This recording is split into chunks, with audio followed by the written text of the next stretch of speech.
Hello everyone, let's make our own Spider-Man cake. These are the items you'll need for this cake. Now we're going to remove our cakes from our tin and use a layer leveler to cut through and make ourselves some even layers. After we've done that, we're going to put it on our cake board. We are going to layer them with frosting, sandwich them until we get to the top most layer. I don't have a life, no socializing. All the friends I have made online.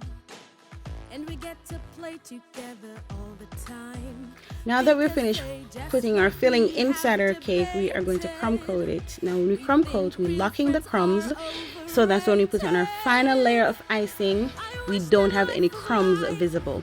Now we have to mix our colors for a Spider-Man cake, and the colors that we're going to use are red and black.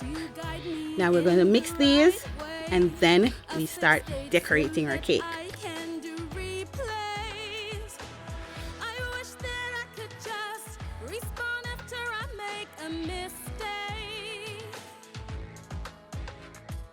Okay, now that we have had our red and black food coloring mixed into our icing, let us get to the decorating part.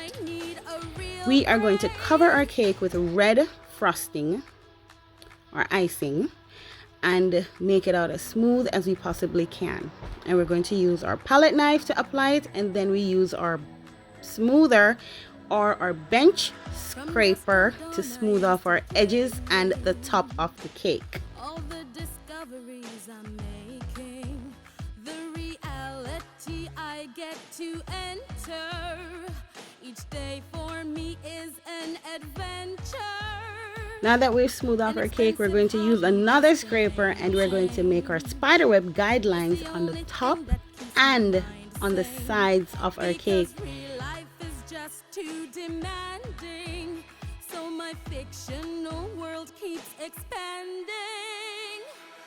I wish that life was like all of the video games I play.